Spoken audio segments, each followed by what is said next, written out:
Now in this video we are going to be looking at utility optimization. In utility optimization, we want to see the number of commodities that can be consumed with respect to the amount of money which the consumer has. If you look at the question here, we have W equals R raised to power 1.5B, and that is subject to 100 equals 3R plus 4B. This 100 is the total income of the consumer which wants to spend on two products, commodity R and commodity B. So this R here represents the price of the commodity R, this R here represents the price of the commodity B. Now we have to find the R and B. Now how do we find the R and B? If we want to find the R and B, so what are we going to do? So what we are going to do is we just introduce Lagrangian equation. So if you are introducing Lagrangian equation, look at what we have here. W, we just write our W back. W equals R 1.5B.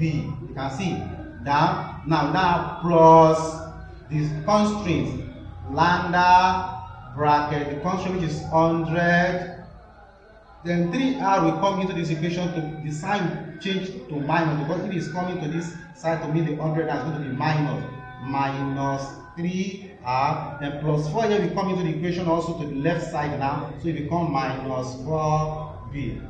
Now quickly now we just open the bracket. So if you open the bracket, you have our R raised to power 1.5B.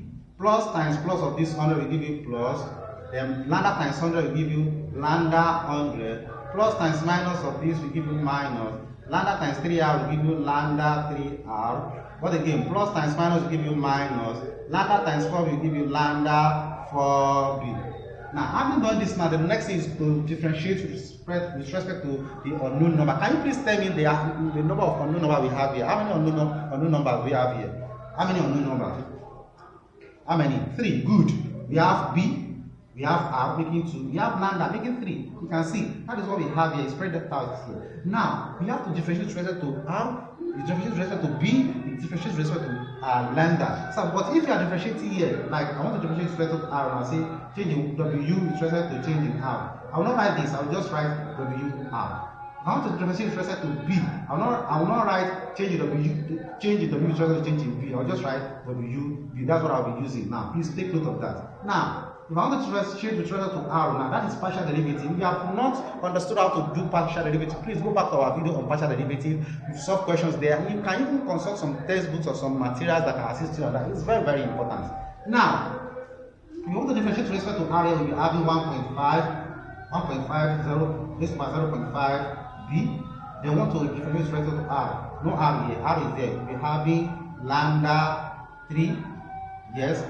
So you equate it to 0 now. You equate your answer to 0. That will be equation 1. Now I want to differentiate with respect to B now. If you want to differentiate with respect to B, I will just write WB.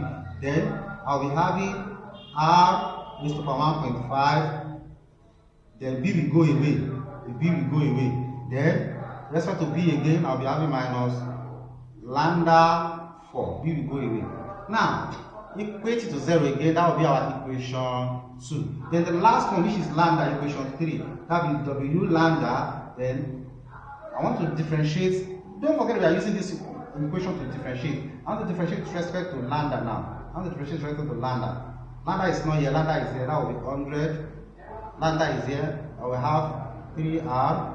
Lambda is there. I will have minus 4B if I differentiate with respect to lambda. Equate to 0.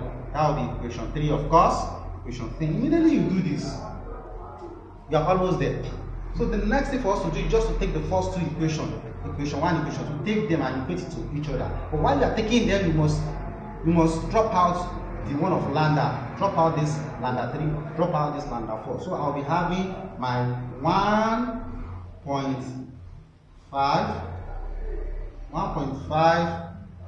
Oh, please pardon me, there is a mistake here. You know, I'm supposed to write, I'm supposed to write R here. R is supposed to be here. Of course, R is supposed to be here. Look at it back now, look at it. I'm differentiating with respect to R. So if I'm differentiating with respect to R, then I'll be having 1.5 R power 0.5. Power 0.5. So that is my, if this is what I've done, I'm using this ANS1. So I'm differentiating with respect to this R now. Now this will come back, this will be 1, this will be my 1 times power 1.5 times my x, which is going to represent my r. Then 1.5 minus, which is n here, 1.5 minus then the 1 here. I'll be having 1 times 1.5 times r, 1 minus 5, 1.5 minus 1 will give you 0.5. That's why I have 1.5 r power 0.5. Please pardon my mistake there.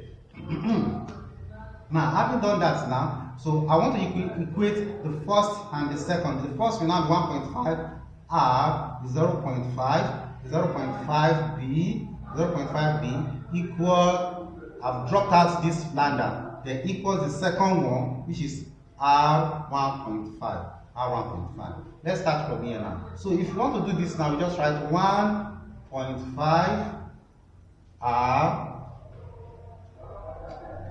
1.5 r power 5 b equals r 1.5. Now, having done this now, I want to find my r. What am I to find? I want to find my, let's find b. If I want to find my b, I'll just divide both sides by this value here so that I can eliminate this. I'll just say divide by 1.5 r.5, then divide 1.5 r.5.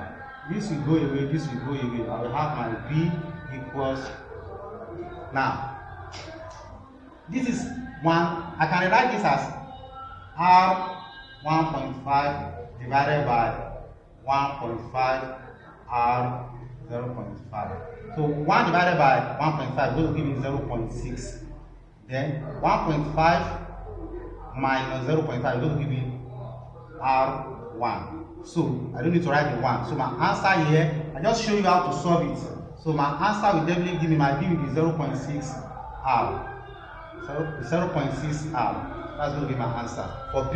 Now, having gotten that now, then the next thing for us to do now is just to substitute the result into the equation 3. This is our result now, substitute into the equation 3, and this is our equation 3, which is 100 minus 3r minus 4b equals 0.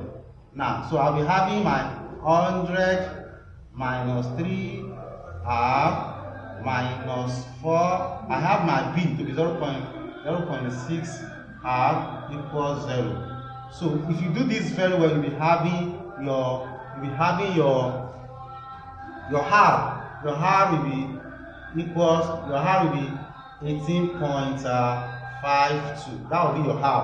If you solve it very well, you should be able to solve this. If you solve it very well, you're going to have 18.52. So when you get 18.52, that is your r we are looking for.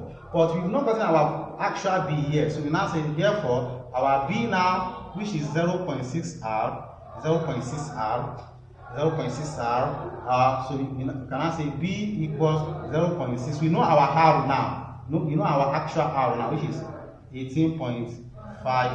So if you do it very well, if you open it very well, you're going to have 11.11. Now, if you want to confirm whether you get the correct answer, the number of b you want to consume is this.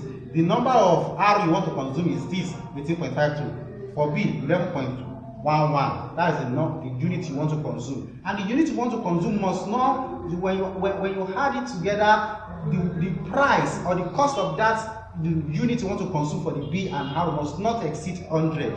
Must not exceed 100, because that is the 100. That is the total amount of money you have. It will be $100. That's the total amount you can spend. So you can simply do that. 100 must equals 3r plus 4b. So 100 equals 3 bracket r. What is r? 18.52 bracket plus 4 bracket. What is b? 1.11. So if you do this, your answer must be 100 equals 100. The value here must equals 100. So that's, if it's not equal 100, that is not correct. So if you do this, definitely you are going to get, all this value must give you 100. Please subscribe and get more of our video. We are still going to solve a lot of questions on this. Subscribe and get more of our video. Thank you.